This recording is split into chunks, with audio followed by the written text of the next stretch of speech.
Hi everyone. Okay, in this video I want to go back to the 80s and I really want to try and show you as well as I can just how important the 80s were for me. Now, it's not necessarily my favourite decade in film, but it's just so significant because as we enter the 80s, I'm only 11 years old, and then as we exit the 80s, I'm just leaving my teenage years. So really formative time for me, and I hugely got into film during this period. So I just want to go through some of that with you.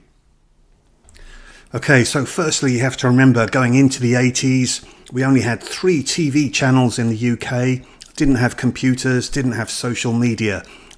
One thing I really loved to do when I was a kid was to keep scrapbooks, and so I would cut out any movie pictures and cast lists that I could find in the Radio Times and the ITV Times, and I would make scrapbooks of those. Unfortunately, I don't have those scrapbooks anymore, but I do still have here a bag of some cuttings that I made back in the 80s with the intention of making more scrapbooks and collages, and I'll just show you a couple here, and then I laid them out onto a sheet as well just to show you. But yeah, just as examples, we've got Ash here from Evil Dead 2, Sean Connery in the Presidio, Richard Pryor in Harlem Nights, but yeah, I'll just show you those laid out.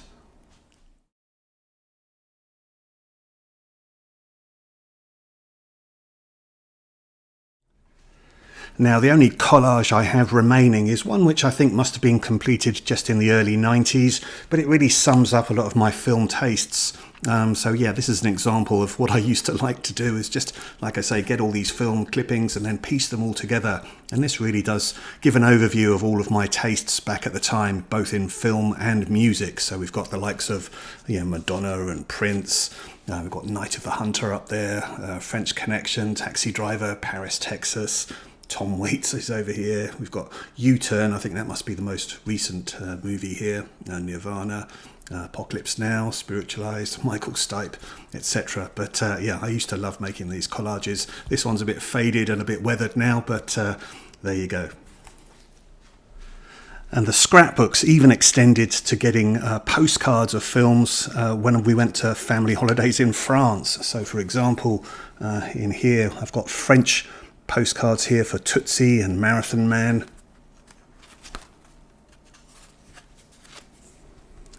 Kramer versus Kramer, Fist, The Deer Hunter, Blade Runner, Deliverance, War Games, Steve McQueen in The Hunter, and First Blood. But the next thing I used to like to do was to keep lists, and in this folder here I've got lists of all types going back to the 80s. So I used to list movies of the week. I've listed the films I saw at the cinema and listed movies that I rented as well. So just as an example, I don't know if you'll be able to read this very clearly, but this is my list of films at the cinema, and it starts in 1980, so I was only 11 then, but yeah, Superman 2, my first film there.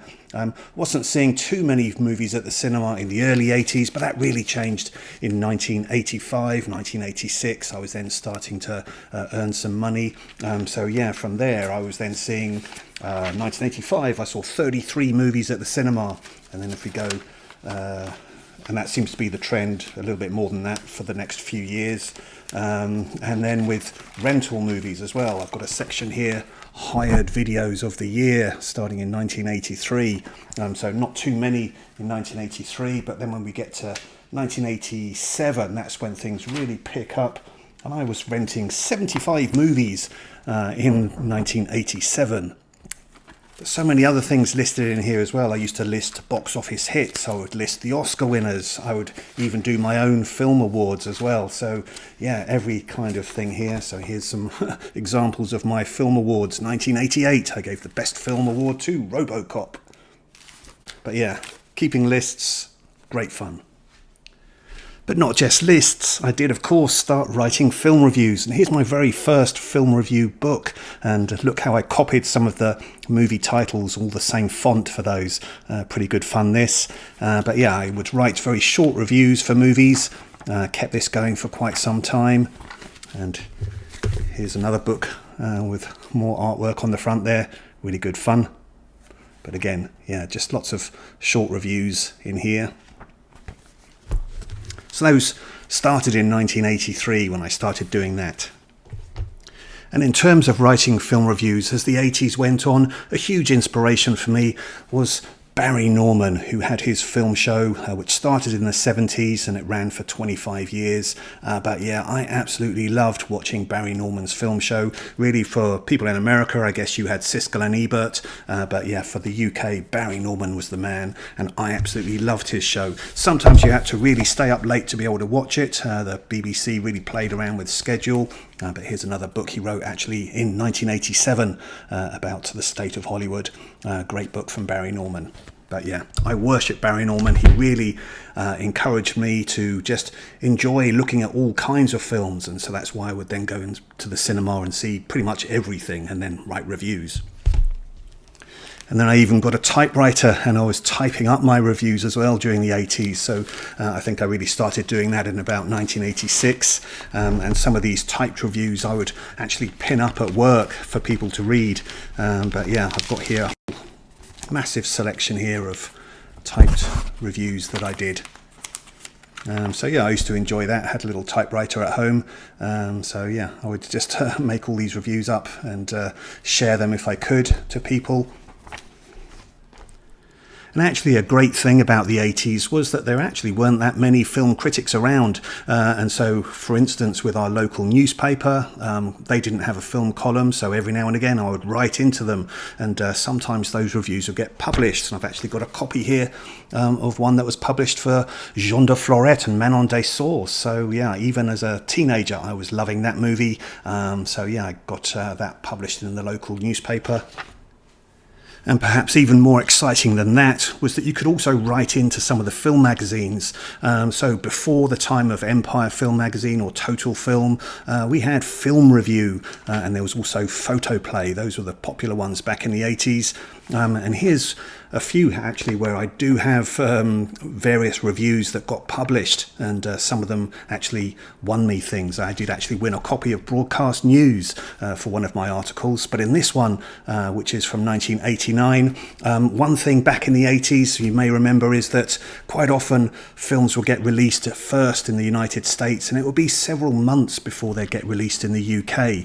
But in 1989 I actually went on one of my very first vacations to Florida, and I was able to see a whole bunch of movies which weren't yet available in the UK, and so I wrote an article about that when I came back, and it got published here. So I was able to talk about Pink Cadillac starring Clint Eastwood, Roadhouse, Patrick Swayze, K9 with James Belushi, Pet Sematary, and See No Evil, Hear No Evil. So yeah, all of those hadn't been released in the UK yet, so I gave my comments about those.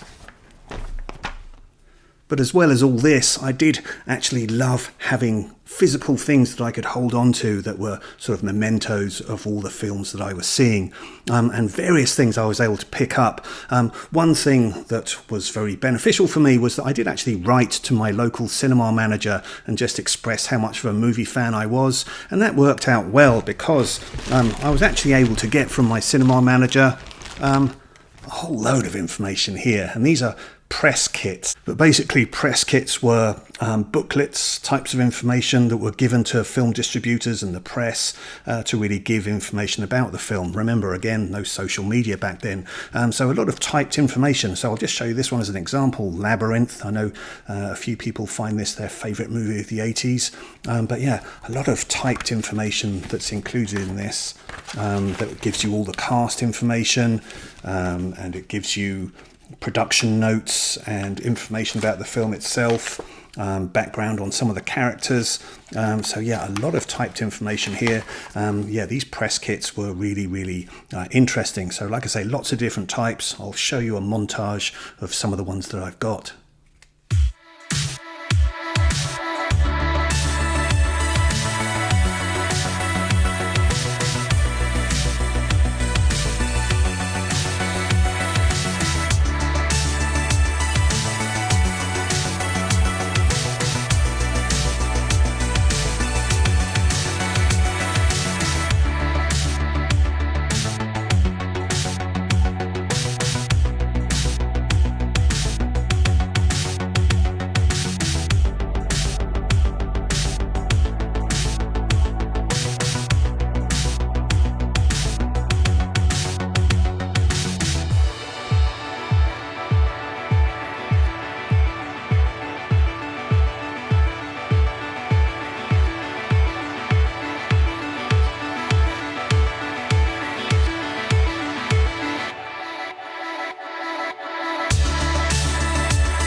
And as well as the press kit printed information, the other thing that I was able to get were loads of press stills. I've got absolutely hundreds of these, and I'll show you again a montage of some of the ones from the 80s. But yeah, absolutely fantastic things these. These are essentially photos of frames from the movie with a little bit of information just to explain what the movie is.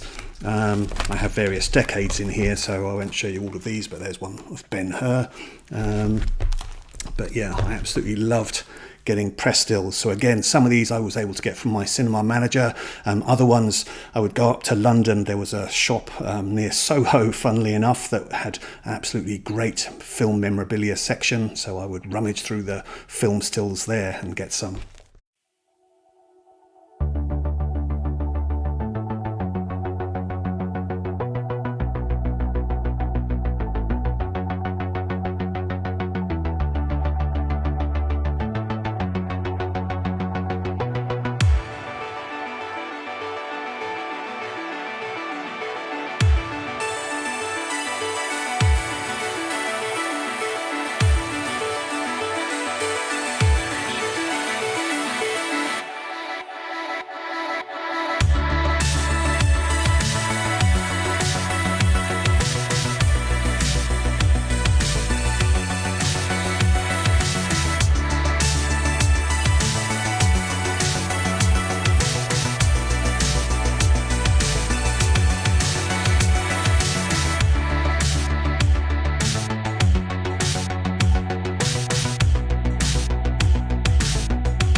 And then not just the press kits and the press stills, but also movie posters. These are some of the ones I have folded, but I also have a large number of posters that are rolled. But again, I'll show you a montage of some of the 80s movies that I have. But yeah, likewise, some of these posters came from the cinema manager, and others are video rental store posters as well. So for instance, the one for Die Hard is double-sided because they could put it on the glass window and it could be seen both sides. But yeah, some great posters here.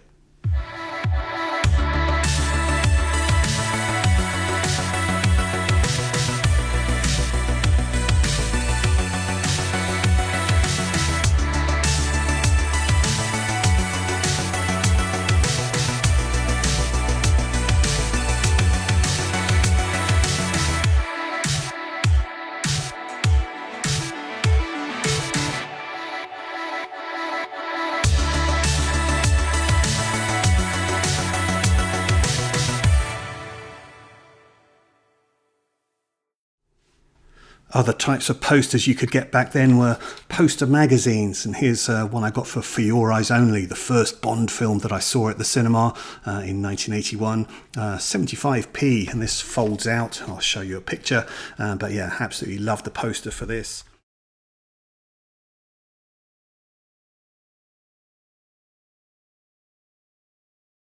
And then I also got a poster magazine of Tron, which came out in 1982. Absolutely fantastic stuff.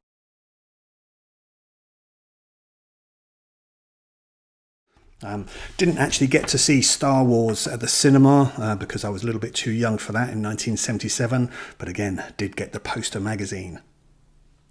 And also back then there were various promotions. So for instance, if you bought various brands of crisps or what have you, you could send off a token and get a poster that way. Or sometimes I remember with Back to the Future, I was able to send off through some magazine or article, just send the postage, $1.99, and you could get the poster of Back to the Future. So yeah, built up my collection that way as well. Absolutely fantastic. Now also during the 80s, the film industry was working very much in tandem with the music industry. So we really started to get all of these great movie soundtracks. Unfortunately, I don't have any of my vinyl collection any longer, but for sure I was really involved with getting various movie soundtracks. And wasn't it a strange decade? There's loads of music artists that are so dedicated to the 80s. We really don't listen to them outside of that. So people like Ray Parker Jr., Jan Hammer, Harold Faltermeyer, John Cafferty in the Beaver Brown Band, Robert Tepper. Robert Tepper was huge to me. Robert Tepper was the person that would do the songs for the montage sequences in Rocky IV and Cobra. And I absolutely raved about Robert Tepper, and his album, his solo album, actually ended up being the most expensive thing that I bought because I was so obsessed with No Easy Way Out from Rocky IV. I just loved that, and I thought I need to have more Robert Tepper in my life. So I went to London, I went to Tower Records, and I did find an American import of a Robert Tepper album. It cost me quite a bit when I was a teenager, but I was very pleased to have that. I don't have it any longer.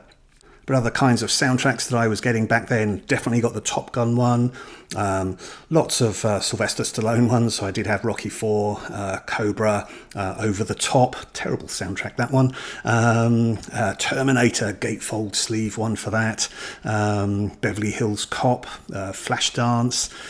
So yeah, all the cheesy stuff there. But then also great soundtracks such as Paris, Texas. So I absolutely loved Paris, Texas. I loved Ry Cooder's score, and then that really got me listening to all of the other Ry Cooder scores that he did for Walter Hill movies. So I had all of those as well. Crossroads, Blue City, Johnny Handsome, Streets of Fire, and more. Yeah, I had all of those Ry Cooder soundtracks. Loved those. And then I certainly remember going to Woolworths. So if you were patient enough and waited for singles to leave the charts, then you could get them for just 25p in Woolworths. And so I picked up the likes of Axel F theme, Fletch, and I got the 12-inch of that as well. And Relax, Frankie Goes to Hollywood, which is featured in Brian De Palma's Body Double. So yeah, lots of music that I was able to pick up in Woolworths. Good times. And then finally, as we get to the end of the 80s, 1989, that was a memorable year for me as well, because Brighton had its own film festival. So Brighton in the UK, down on the south coast, and it was trying to do its own kind of mini Cannes, if you like. So not that many stars attended. We did have Shirley Ann Fields, we had Amanda Donohoe promoting Ken Russell's The Rainbow, and the most significant event there was Terry Jones, together with a Viking ship and all of his cast and crew to promote Eric the Viking. So yeah, really good fun memories of that. But yeah, 15 films I watched over 3 days. In fact, I think you can see the whole schedule just here. So we had the likes of Phil Alden Robinson coming to talk about Field of Dreams, movies such as The Bear, The Rachel Papers, Cookie with Emily Lloyd and Peter Falk. Yeah, really good fun memories of going to this film festival. Unfortunately, it didn't last, but what a great event it was. Okay, I've tried to make this not too long a video, but it probably has come across as a bit rushed. But yeah, I hope some of this has been able to resonate with you. Maybe you have memories of the 80s, or if you weren't aware of the 80s because you were born later, then I hope that was of interest. Now, I have been tagged by a couple of great people, Sammy G's World of Cinema and Jodie's Movie Realm, to do a top 10 movies of the 80s. So I will do that shortly. Thanks very much for thinking of me for doing that. But yeah, let me know your thoughts and comments about any of this. Thanks very much for watching. All the best to you. Bye-bye.